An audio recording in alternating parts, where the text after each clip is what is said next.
Coming up next, millions get ready to drive and fly for Thanksgiving. We look ahead to holiday travel after the government shutdown. Plus, the latest on a frightening incident at a Penn State building that forced an evacuation and shutdown.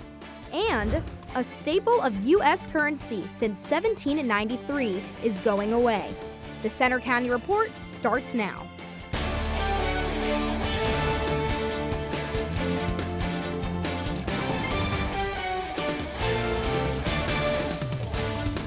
Good afternoon. I'm Kate Delmonico. And I'm Noah Flennard. Thanks for joining us for the Center County Report. Our top story, the busy holiday travel season is about to begin on the roads and in the air. With the government shutdown now over, airlines have been cleared to return to their full schedules as more air traffic controllers return to work. Reporter Catherine Schreiner is live at the State College Airport. Catherine, what should travelers expect this week? Thanks, Noah. Here at the State College Airport, they do have flights Flights are back up and running as flight restrictions and the government shutdown has come to an end. Now this weekend, we are going to be seeing heavy traffic. This baggage claim is going to be filled as people are coming in for the Penn State football game and students and others will be heading home for the holidays. Thanksgiving week is the most highly traveled week of the year, and this year won't be any different.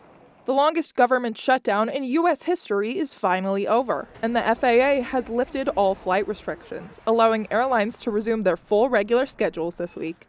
It's a relief to air travelers. Thank goodness it happened before the holidays because we all deserve good getaways and a smooth transition from here to family and back again. Here at the State College Airport, nonstop flights to Philadelphia, D.C., and Chicago will get many home this holiday season. But travelers should stay alert for potential delays and cancellations due to air traffic and any bad weather. Heading home for the holidays usually means taking a flight for many, but for others, including myself, we'll be taking the car this holiday season. According to AAA, Pennsylvania has some of the highest gas prices right now. Across PA, prices average around $3.20, with higher prices in the west and lower prices in the east. Depending on how far you're driving, those prices can have an impact. More than half of Americans surveyed in a Deloitte poll said they plan to travel for the holidays. That's more than last year. Anytime after lunchtime is when you're going to really see that traffic building, especially on the interstates at major metros. But this year, nearly a third say their financial situation is worse than a year ago, so they're expecting to be more cost conscious. If you are planning on flying home this holiday season, make sure you're paying attention to your flight schedule as well as any bad weather on the way. Now we're going to be heading to student meteorologist Filippo Formica for the weather.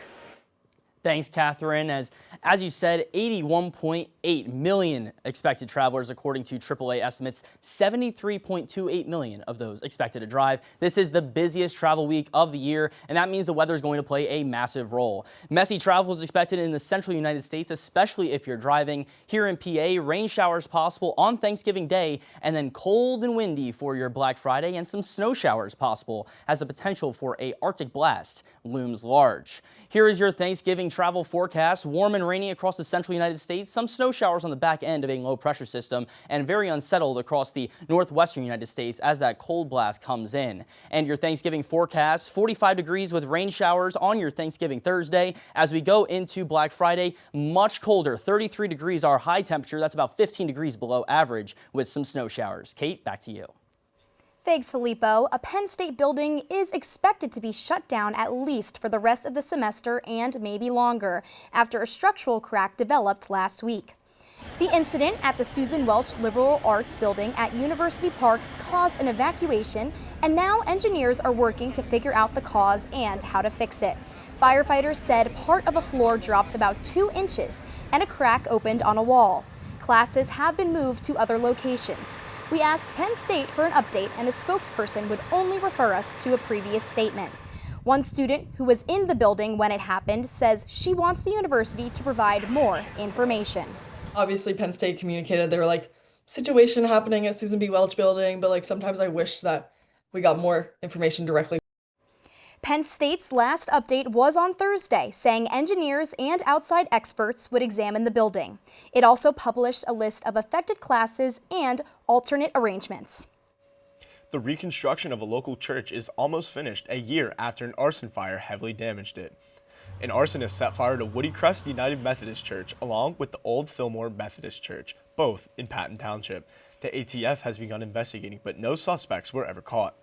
Woody Crest has been holding services in the Township Community Center, but they hope to be back in the church by Easter. State College police are asking for public help to identify suspects in a case of criminal trespass at a bank. The incident happened inside the First National Bank on East College Avenue, November 1st. Police say 4 young men were seen inside around 11:30 p.m. Police are asking anyone with information about who they are to contact the police department.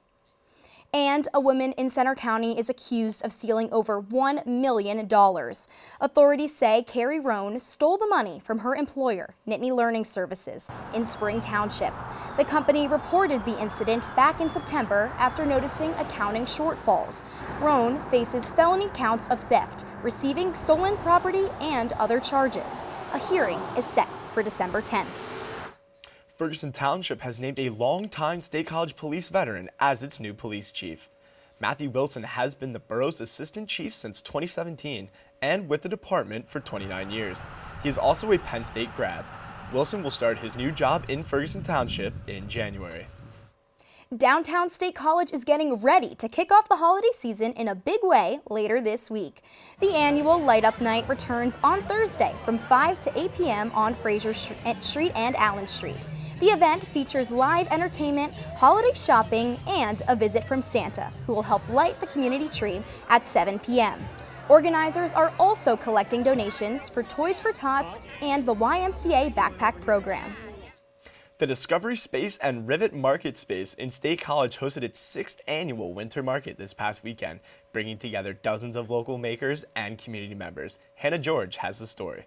At the Discovery Space and Rivet Maker Space on North Atherton Street in State College, vendors and visitors filled the building and surrounding area for the winter market. The 2-day event featured local artisans, hands-on activities, and community programming. For the nonprofit, the market serves a practical purpose. The funds raised help support the Science Center's educational programs and the Rivet's maker-focused workshops offered throughout the year.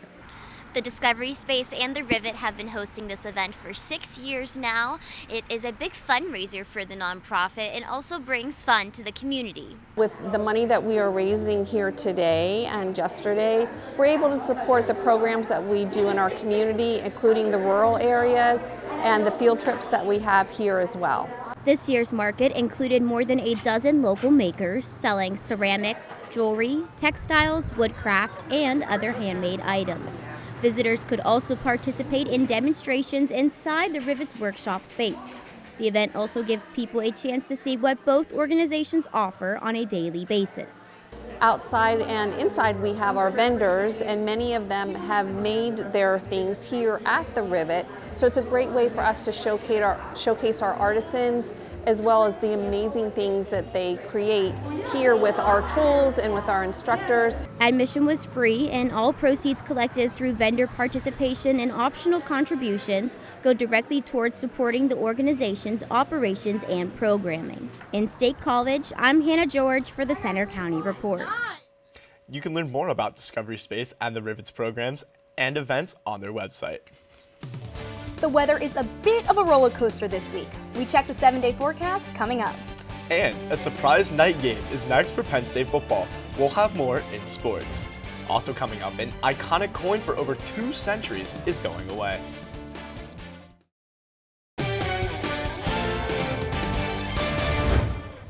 Pennsylvania U.S. Senator John Fetterman is back home after a stay in the hospital last week. He shared a social media post showing injuries after he fell during a walk. He said he needed 20 stitches. Fetterman's office said a heart issue flare-up caused him to feel lightheaded and fall. He suffered a stroke 3 years ago. Penn State is set to host a virtual town hall in December focused on the university's Commonwealth campuses. Among the topics will be the planned closing of 7 Penn State campuses around the state. The virtual meeting is set for December 9th from 10:30 to 11:30 a.m. The provosts and other university officials will answer questions and share takeaways from their fall tour of all 20 Commonwealth campuses. They've been a part of America for more than 2 centuries, but now the U.S. has stopped minting pennies. Reporter Hannah Newrohr has the details. Change is changing. The penny is about to make a long goodbye. The U.S. ended production of the 1-cent coin last week in Philadelphia after more than 230 years. Former Federal Reserve senior staff economist Raymond Lambra talked with me about the administration's decision. What's happened in the interim? Well, it's cost more and more to produce the penny. As prices go up, it's worth less and less in terms of purchasing power. So those are 2 arguments for getting rid of the penny. And that's what Elon Musk and President Trump said earlier this year. It costs nearly 4 cents to mint a single penny. The rising cost in production is thanks to inflation, material, and labor. With the face value being less than the minting cost, the government decided it was time to end production. With pennies no longer being in circulation, it's going to become much harder to get rolls of pennies from banks like these. Stores may stop offering take a penny, leave a penny. And so there are a lot of retailers who are trying to encourage people to bring pennies in, and so that would help them make change for cash transactions. The Federal Reserve says last year, 14% of all transactions were made with cash, with credit and debit card payments making up 65%. With pennies going away, a so-called rounding tax will allow businesses to round up or down to the nearest nickel on cash sales. According to NASDAQ, it's estimated rounding up will cost consumers more than $6 million annually. The rounding tax was regressive. That is, it fell disproportionately on those at the lower end of the distribution. So pennies, which used to be enough to buy a candle, a piece of candy, even a newspaper, now mostly sit in jars or junk drawers. It's the end of an era. Or at least that's my 2 cents. In University Park, I'm Hannah Newrohr with the Center County Report. If it makes you feel any better, some countries have already eliminated their 1-cent coins. Canada stopped minting its penny 13 years ago.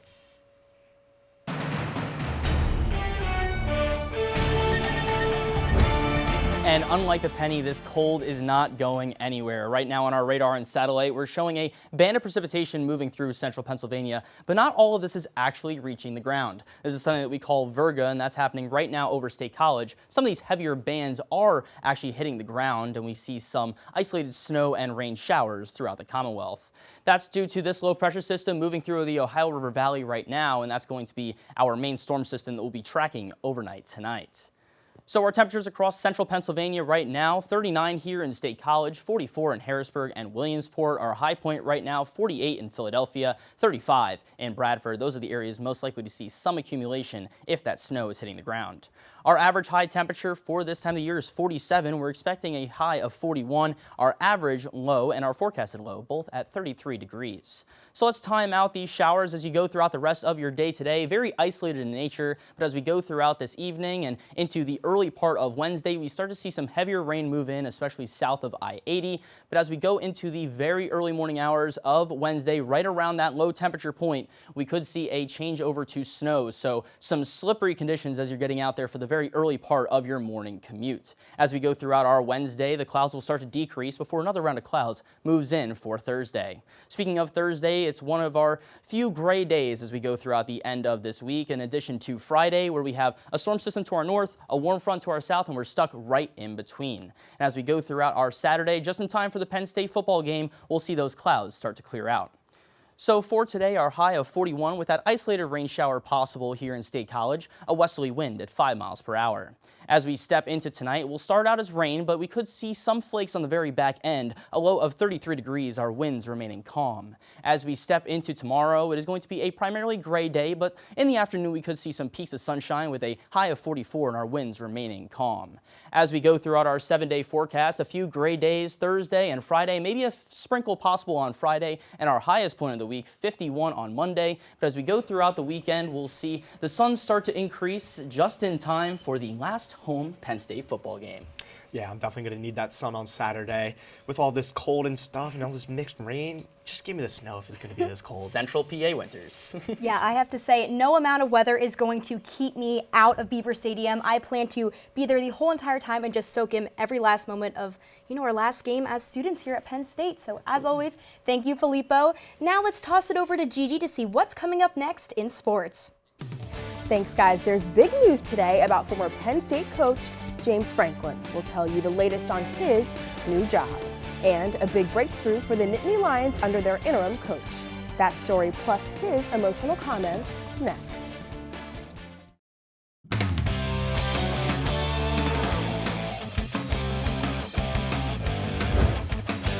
I'm Gigi Jones with sports. It's official, former Penn State coach James Franklin is the new coach at Virginia Tech, and Penn State has reportedly negotiated his buyout payment down to $9 million. Meantime, the Nittany Lions will try to win their second straight after getting interim coach Terry Smith his first win against Michigan State on Saturday. 2 days after Penn State returned home with a win against Michigan State, emotions were still raw for interim coach Terry Smith. I apologize. It's just humbling sitting in this seat. The 28-10 win against the Spartans was the first for Smith since taking over for the fired James Franklin. And I'm just so blessed. God has been so good to me through everything in my life. I have the opportunity to be the head coach at Penn State. Saturday's game didn't start out well. A fake pass and handoff to Elijah Tautoliver led to a 57-yard run in the Spartans' first offensive play of the game. But Penn State responded with a long 12-play drive, and Katron Allen charged into the end zone to even the score. A field goal put Michigan State up 3, but a 75-yard launch downfield from Ethan Grunkemeyer to Devontae Ross gave the Lions the lead, 14-10. Allen ended the day with 181 rushing yards and 2 touchdowns. And the aggressive defense had 5 sacks on the day. Allen now trails all-time leading rusher Evan Royster by just 138 yards. Kickoff for Saturday's game against Nebraska is at 7 p.m. And you can listen live on Penn State Com Radio with our broadcast team at Beaver Stadium.